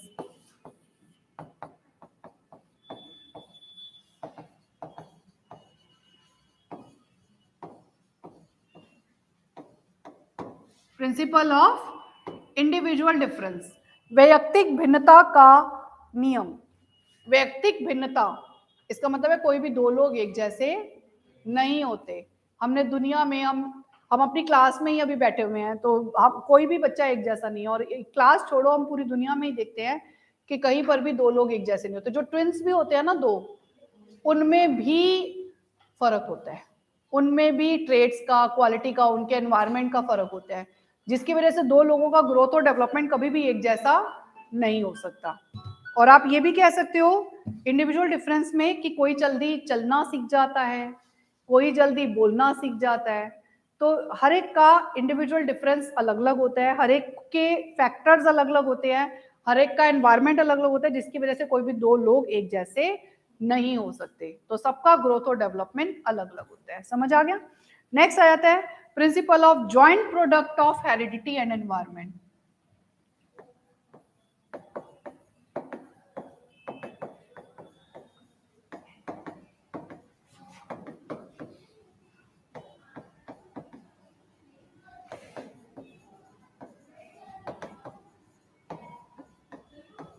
Joint product of heredity and environment, संयुक्त परिणाम किसका? आनुवंशिकता और वातावरण का संयुक्त परिणाम, ठीक है, आनुवंशिकता और वातावरण के संयुक्त परिणाम का सिद्धांत। इसका मतलब क्या होता है कि हेरिडिटी और एनवायरनमेंट दो ऐसे फैक्टर है जो आप सब जगह पढ़ोगे। अगर बच्चे के ग्रोथ और डेवलपमेंट को इफेक्ट डालने वाले फैक्टर्स हैं तो वो सिर्फ दो और सिर्फ दो ही हैं, एक हेरिडिटी और दूसरा एनवायरनमेंट। हेरिडिटी होता है जन्म से पहले जो बच्चे को अपने माता पिता के जीन से मिलने वाला प्रभाव होता है, उसे बोलते हैं हेरिडिटी। मेरा रंग रूप चेहरा हाइट अपने माता पिता की तरह है, तुम्हारी तुम्हारे माता पिता की तरह, इट्स ड्यू टू जीन्स, ये जीन्स का इफेक्ट है। और दूसरा एनवायरनमेंट, मैं क्या खाती हूँ, मैं क्या एक्सरसाइज करती हूँ, मेरे मिलने जुलने वाले लोग कौन से हैं, सोशल, मेरा दायरा, भाषा का विकास, मेरे आसपास रहने वाले लोग किस तरह की भाषा बोलते हैं, वो भाषा का विकास, या किस तरह की नैतिकता मेरे अंदर। अगर चोर के घर में बच्चे का जन्म होता है तो हो सकता है वो उसे भी चोरी बनाए, और ये भी हो सकता है वो कहे कि जो एनवायरनमेंट मुझे मिला वो मेरे बच्चे को नहीं मिलेगा, वो उसे स्कूल भेजे।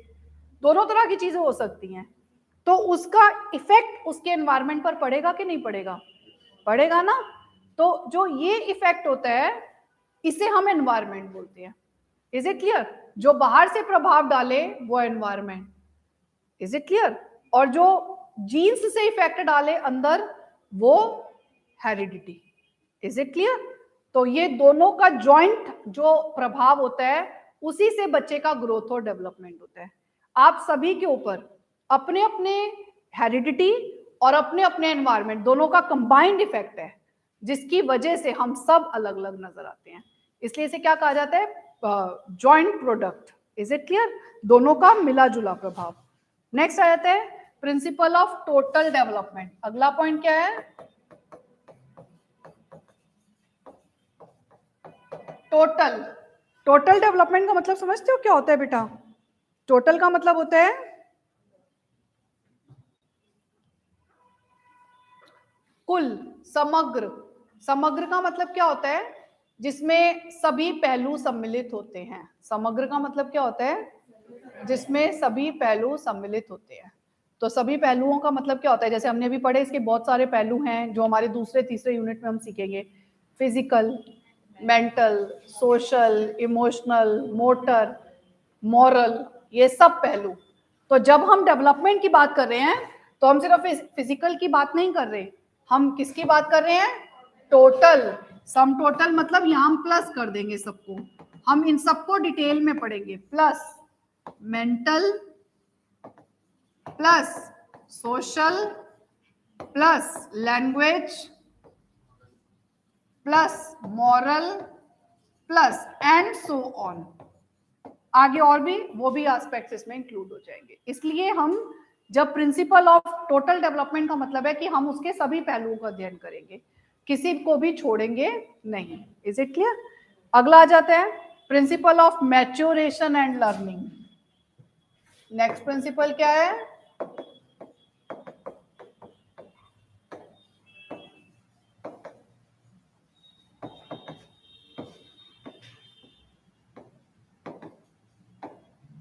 परिपक्वता और अधिगम, दोनों में पॉजिटिव रिलेशन होता है। अगर मैच्योरेशन गेन करता है बच्चा जैसे जैसे बढ़ता है, मैच्योरिटी का मतलब क्या होता है? अपनी एज के अकॉर्डिंगली कार्य को करने की योग्यता का विकास, इसे मैच्योरेशन बोलते हैं।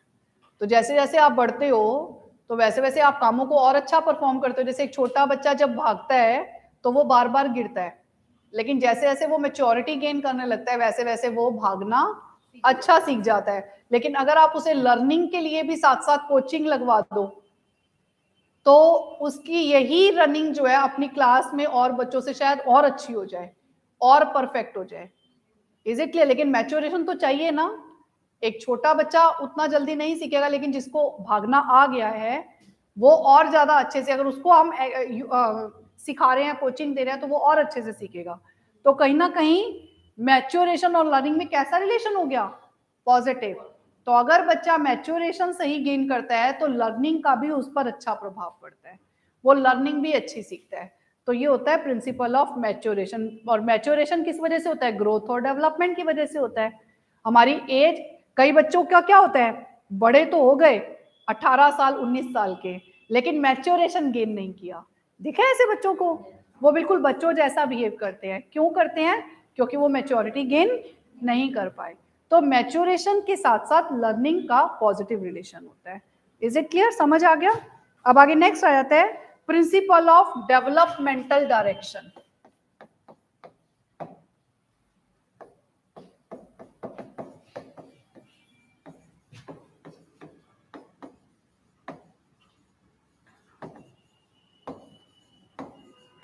This is most important. ये आपके सीटेट के क्वेश्चन पेपर में बहुत बार ये सवाल पूछा गया है। डेवलपमेंटल डायरेक्शन, विकास की दिशा का सिद्धांत। ये क्या है बेटा? विकास की दिशा का सिद्धांत। विकास की दो दिशाएं जो आपने जनरली पढ़नी है, वो कौन कौन सी हैं? पहली सिफालो काउडल लॉ, इसे बोलते हैं हिंदी में शिरोपुज सिद्धांत। सिफालो काउडल लॉ, ठीक है। दूसरा जो लॉ होता है वो क्या होता है हमारा? जैसे ये, इसको हम बोलते हैं शिरोपुज, और अगला क्या होता है हमारा? प्रॉक्सिमोडिस्टल लॉ। प्रॉक्सिमोडिस्टल लॉ, इसे बोलते हैं केंद्रीय परिधीय नियम या सिद्धांत, ठीक है। दो लॉज है जो हमारी डायरेक्शन को सबसे ज्यादा बताते हैं। शिरोपुज का मतलब होता है सिर से पैर की ओर। क्या बोलते हैं इसे?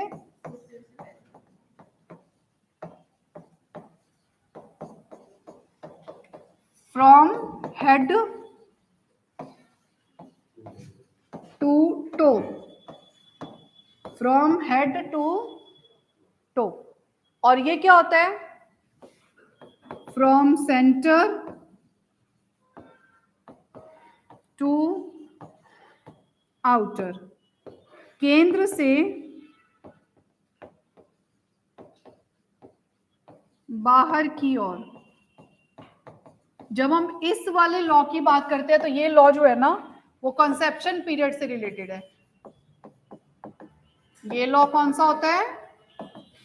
जो कंसेप्शन पीरियड से रिलेटेड होता है। और ये लॉ कौन सा होता है? After birth. ये लॉ कहाँ अप्लाई होता है? After birth. कैसे? जब हम देखते हैं कि बच्चा गर्भावस्था में होता है, तो छोटे बच्चे का जो डेवलपमेंट होता है, पहले तो वो सिर्फ एक अंडा होता है ना, अब अंदर से बाहर की ओर, केंद्र से बाहर की ओर, इसका सेकंड लॉ पहले बता रही हूँ जो प्री कॉन्सेप्शन वाला है। तो केंद्र से बाहर की ओर का मतलब क्या होता है कि सबसे पहले बच्चे का स्पाइनल कॉर्ड बनता है। आप कभी अगर अल्ट्रासाउंड में देखो एक गर्भावस्था वाली मदर को, तो उनका जो बेबी है उसका सबसे पहले रीढ़ की हड्डी ऐसे जानवर सा नजर आएगा, बस हड्डी सी नजर आती है, ऐसे नजर आता है ना।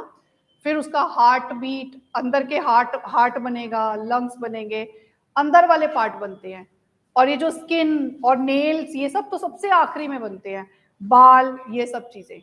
इसका मतलब क्या है कि जो छोटा बच्चा है उसका ग्रोथ कैसे हो रही है? केंद्र से सबसे पहले अंदर वाले हिस्से बन रहे हैं, रीढ़ की हड्डी, जो मैंने बताया, हार्ट, इंटेस्टाइन्स, ये सब चीजें। फिर बाहर का बन रहा है।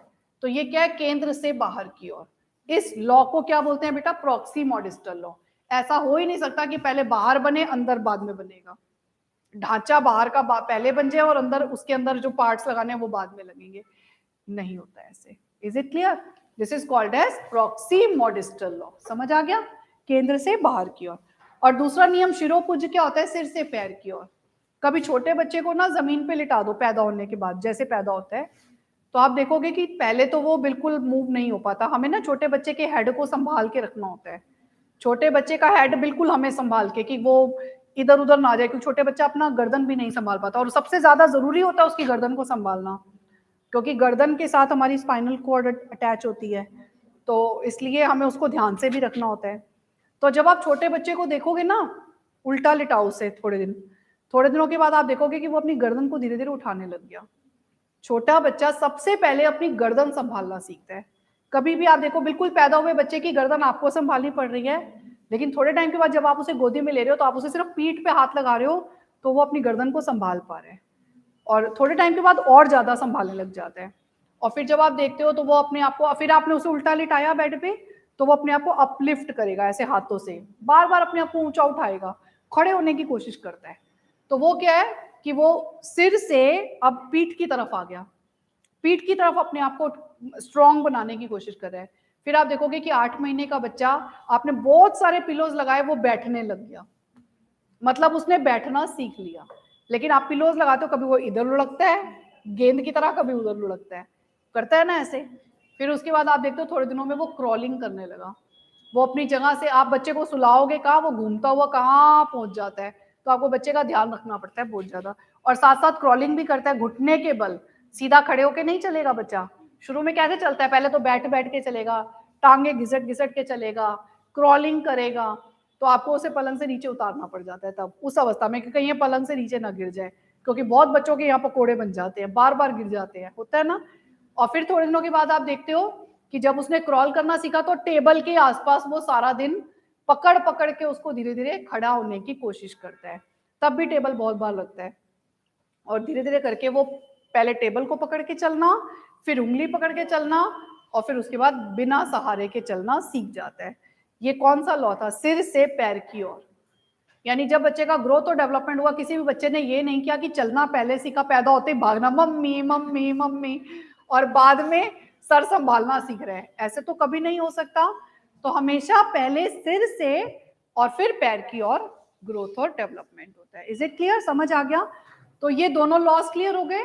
इसमें जो लॉ होता है वो क्या होता है, शिरो मतलब सिर, पुज मतलब पैर, तो सिर से पैर की ओर, और ये केंद्र से बाहर की ओर दूसरा लॉ जो होता है। Is it clear. तो हमेशा डेवलपमेंट की डायरेक्शन कैसे होती है, सिर से पैर की ओर और केंद्र से बाहर की ओर। इसके बाद आता है principle of variation in the rate of growth and development. Principle of variation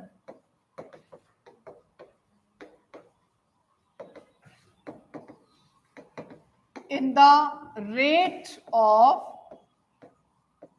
growth and development, समृद्धि और विकास की दर में अंतर का नियम। इसका मतलब ये होता है कि शरीर के अलग अलग हिस्से हैं और अलग अलग हिस्सों का ग्रोथ और डेवलपमेंट होता है, तो सभी हिस्सों का ग्रोथ और डेवलपमेंट समान दर से नहीं होता। हमारी नाक भी अगर उसी प्रोपोर्शन में बढ़े तो सबकी नाक एक दूसरे से टकराएगी चलते टाइम भी, सड़कों पे होता है, होगा ना ये। तो लेकिन भगवान ने कितना सोच समझ के बनाया, दांत भी ऐसे ही इकट्ठे उसी स्पीड में बढ़े तो कैसी शक्ल लगेगी, सोच कर देखो, ड्राइंग बनाना इसकी। सो ये क्या है, शरीर के सभी हिस्सों का जो ग्रोथ और डेवलपमेंट है वो सेम रेट से हाइट बढ़ती चली जाए, नहीं होता ना ऐसे। तो सबका ग्रोथ और डेवलपमेंट का रेट अलग अलग होता है, कोई धीमी गति से, कोई तेज गति से, ठीक है, और एक समय के बाद रुक जाता है, उससे ज्यादा नहीं बढ़ता। तो क्योंकि ग्रोथ का ड्यूरेशन 16 और 18 साल बताया गया, क्लियर ये चीज। तो यही होता है कि variation in the rate of growth and development. अब जो जैसे रेट है, अगर आप उसको इन्फेंसी पीरियड में देखोगे ना, तो सबसे ज्यादा स्पीड होती है, छोटे बच्चे की हाइट वेट तेजी से बढ़ता है। एक साल में बच्चे का वेट 6 महीने में दुगना, एक साल में तिगुना जन्म के समय का। मतलब अगर 2.5 साल का 2.5 किलो का बच्चा पैदा हुआ है या 2.25 किलो का, या 3 किलो एक हेल्दी बच्चे का वेट होता है जन्म के समय, तो वो 6 महीने में कितना हो जाएगा, डबल 6 किलो, और एक साल में तिगुना, तिगुना मतलब 3 था तो 3 तिया 9 किलो एक साल के बच्चे का वेट। Is it clear. तो ये क्या है, बहुत तेजी से बढ़ता है। लेकिन जब हम बात करते हैं चाइल्डहुड स्टेज की, सेकंड अवस्था की, तो वहां पर जो ये रेट होता है वो थोड़ा स्टीडी हो जाता है as compared to infancy period. Steady मतलब स्लो, बढ़ता तो उस अवस्था में भी है बच्चा, होता अपने हिसाब से बहुत तेज होता है, लेकिन अगर आप उसे कंपेयर करो किस अवस्था से, इन्फेंसी से, तो उसके कंपैरेटिवली स्लो होता है। और अगर आप गर्भावस्था का टाइम देखोगे तो सबसे ज्यादा फास्ट होता है। एक छोटा बच्चा सिर्फ 9 महीने में पूरा बन जाता है, आंख, नाक, कान सब कुछ ग्रो कर जाते हैं उसके, पूरा रेडीमेड तैयार होके बाहर निकलता है। तो ये क्या है कि बहुत तेजी से होता है उसका। तो सबसे ज्यादा फास्ट उस अवस्था में, इन्फेंसी पीरियड में कम, लेकिन उसके बाद चाइल्डहुड में थोड़ा और स्टीडी, लेकिन फिर एडोलेसेंस में एक बार और बच्चे की जो, क्योंकि वो मैक्सिमम चरम सीमा होती है ना, वहां पर मैक्सिमम डेवलपमेंट हो जाना होता है, तो एक बार और फिर शुरुआत में तेजी पकड़ता है और फिर धीरे धीरे करके स्लो डाउन हो जाता है। समझ में आ गया? तो ये रेट कभी भी सेम नहीं होता, इसमें हमेशा वेरिएशन रहते हैं। क्लियर? ये पॉइंट समझ आ गया? अगला पॉइंट आता है principle of predictability of growth and development. Principle of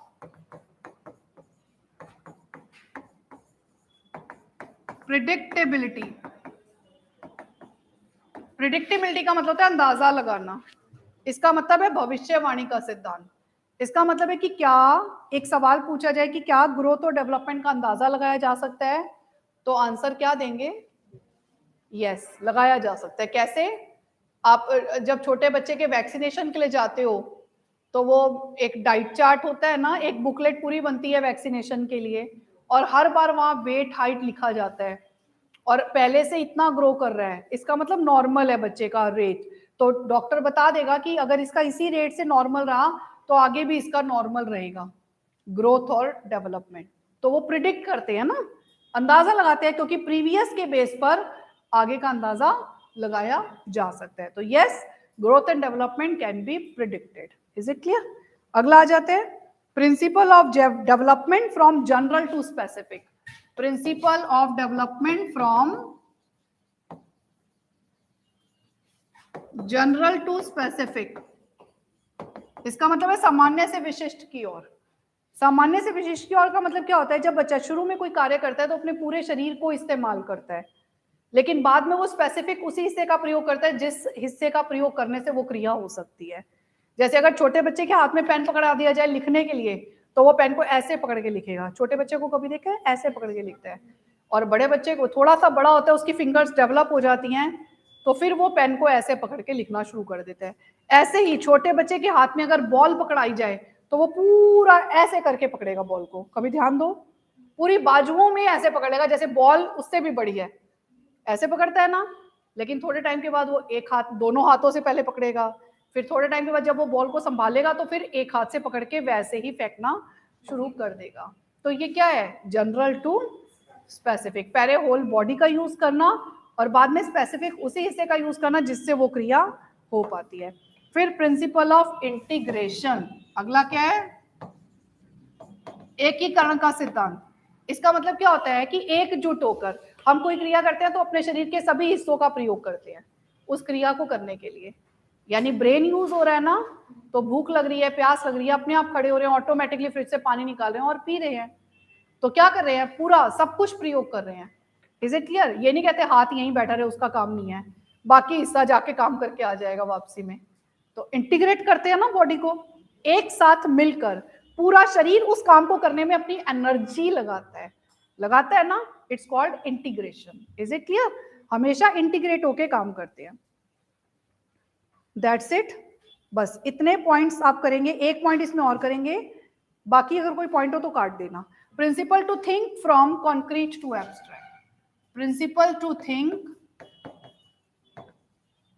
from concrete to abstract, ये बड़ी इंपॉर्टेंट टर्म्स है बेटा। Principle to think from concrete to abstract, इसका क्या मतलब होता है? कॉन्क्रीट टू एब्स्ट्रैक्ट, कॉन्क्रीट को हिंदी में बोलते हैं मूर्त। क्या बोलते हैं? मूर्त। और इसका एक और नाम भी आपके सामने देखने को मिलेगा, स्थूल चिंतन। और ये एब्स्ट्रैक्ट का मतलब होता है अमूर्त, और इसका भी एक और नाम होता है सूक्ष्म। ये थिंकिंग जो है ना हमारी दो तरह की होती है, पहले हम इसको समझ लेते हैं। थिंकिंग को हिंदी में चिंतन कहते हैं, जो आप अपने मन में विचार विमर्श करते हो, सोच करते हो, सोच को विकसित करते हो। ये कितनी तरह की होती है? दो तरह की। कौन कौन सी होती है? Concrete, abstract. छोटे बच्चों में कौन सी थिंकिंग होती है? कॉन्क्रीट। और बड़ों में कौन सी डेवलप हो जाती है? एब्स्ट्रैक्ट। कॉन्क्रीट थिंकिंग का मतलब होता है जहां पर आप उस चीज के बारे में विचार तब कर पाते हो जब वो चीज आपको सामने दिखाई जाए। कॉन्क्रीट का मतलब होता है वो वस्तुएं, कॉन्क्रीट ऑब्जेक्ट्स क्या होते हैं, वो चीजें जिन्हें आप छू सकते हो, देख सकते हो, फील कर सकते हो। तो जब उस प्रकार का चिंतन, जैसे मुझे डॉग के बारे में बच्चे को बताना है, तो पहले मैं डॉग दिखाऊंगी, डॉग का इमेज दिखाऊंगी, उसके बाद उसके बारे में बताऊंगी। तो अगर मैं इस प्रकार से चिंतन विकसित कर रही हूं तो उसे हम क्या बोलेंगे, कॉन्क्रीट थिंकिंग। याद रहेगा हमेशा। और एब्स्ट्रैक्ट थिंकिंग क्या होती है, सिर्फ शाब्दिक विचारधारा, उससे चिंतन विकसित करना। यानी मैंने सिर्फ डॉग बोला भी तो भी आपने डॉग के बारे में समझ लिया। तो मैंने ताजमहल बोला और आपको ताजमहल समझ आ गया कि कहाँ के बारे में बात हो रही है। Is it clear? तो जब लैंग्वेज से ही आप उस चीज को अंडरस्टैंड कर लो, उसको इमेजिन कर लो, उसको समझ लो, तो ऐसा चिंतन विकसित करने को क्या बोलते हैं, एब्स्ट्रैक्ट थिंकिंग। तो जो प्रिंसिपल होता है बच्चों में डेवलपमेंट का, वो हमेशा कॉन्क्रीट से एब्स्ट्रैक्ट की तरफ जाएगा। कोई भी बच्चा ये नहीं कि पहले भाषा से सीखेगा बाद में उस चीज की फोटो देखेगा। भाई फोटो देखेगा तो भाषा विकसित होगी ना। जैसे मम्मी बच्चे को बोलती है बेटा ये दाल खाओ, तो वो जो चीज कटोरी में पड़ी है उसे दाल कहते हैं। और थोड़े टाइम के बाद बच्चा रोज उस दाल को खा खा के, देख देख के सामने उसे एक दिन मम्मा को बोलता है मम्मा दाल खानी है। अब वो भाषा का प्रयोग करने लगा। अब मम्मा उसे दाल ना भी दिखाए तो भी उसे पता लग जाएगा कि वो अपने आप डिमांड करेगा कि दाल खानी है, और मम्मा को भी समझ आ जाएगा कि ये वो वाली दाल मांग रहे हैं, और मम्मा उसके सामने दाल बना के रख देगी। या दाल की जगह आजकल के बच्चे चाउमीन, मैगी, पास्ता, नूडल, तो जल्दी जल्दी खाते हैं और मांगते भी हैं, फटाफट फोटो भी देख लेते हैं और डिमांड भी करते हैं, चॉकलेट, टॉफी, ये सब चीजें। Is it clear? Concrete thinking पहले डेवलप होती है और एब्स्ट्रैक्ट बाद में विकसित होती है। अब बेटा जितना काम आपने जो नोट करना है पहले आप सब नोट कर लो। ये हमारे थे principles of growth and development. Is it clear? कुछ नोट करना है, कौन से पेज से करना है?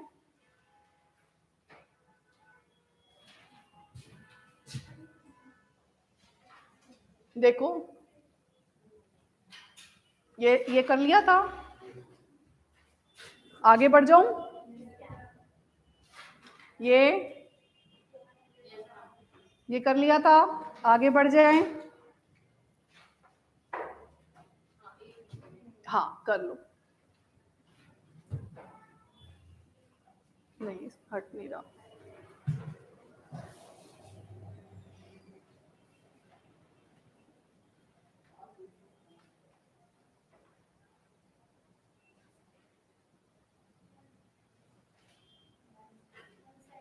यस।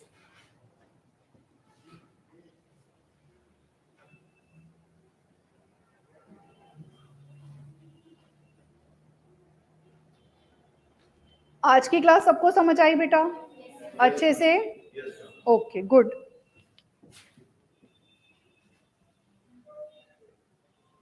अभी नजर आ रहा है बोर्ड ना?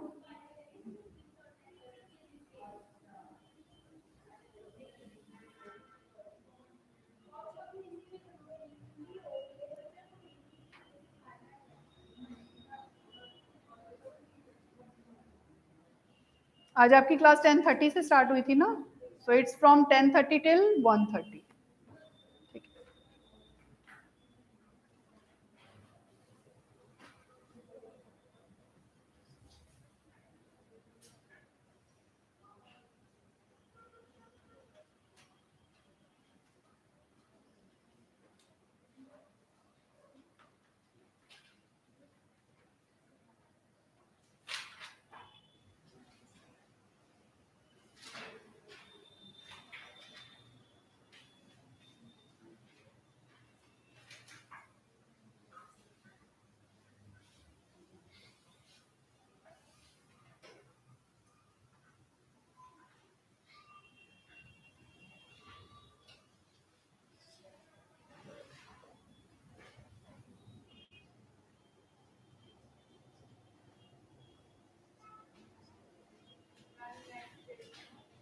नेक्स्ट पेज पे आ जाएं बेटा।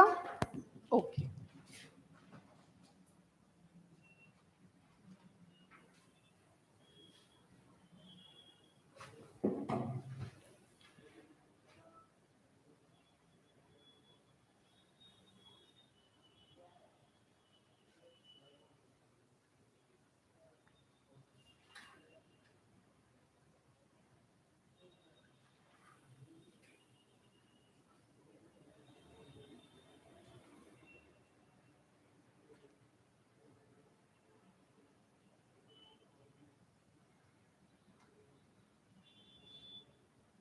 कई बच्चों को तो पता भी नहीं होगा क्लास है, तो इसलिए फिर भी मैंने करवा दी है काफ़ी कुछ आप लोगों को, बट आगे हम अगली क्लास में करेंगे, ठीक है? इससे आगे का कंटिन्यू नेक्स्ट क्लास से करेंगे।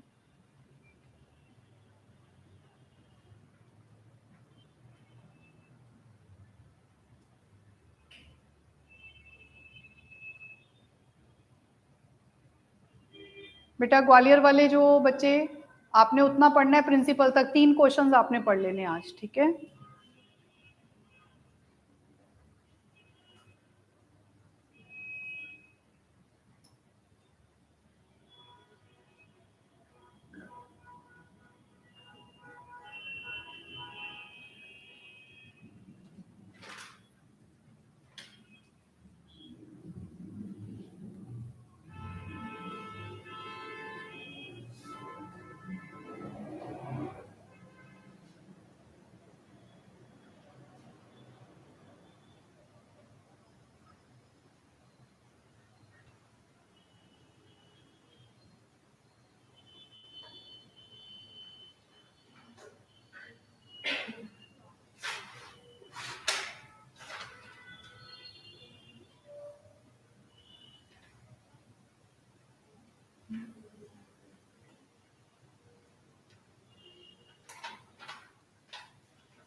नेक्स्ट पर आ जाए बेटा।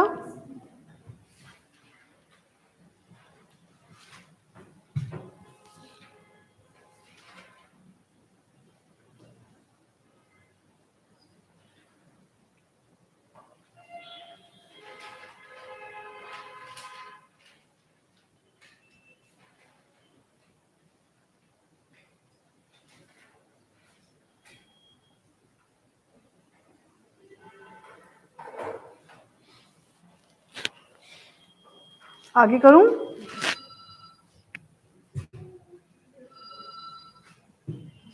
ये तो फिर प्रिंसिपल्स ही हैं, तो साथ साथ नोट करे होंगे सबने, है ना? प्रिंसिपल्स तो सबने करे हैं साथ साथ नोट, सारे पॉइंट्स हो गए। सो आज की क्लास कैसी लगी? सबको समझ आया अच्छे से? सो आते रहो क्लास में, मोस्ट वेलकम, ठीक है? और अच्छे से पढ़ते रहो, विच आई वॉन्ट, ठीक है?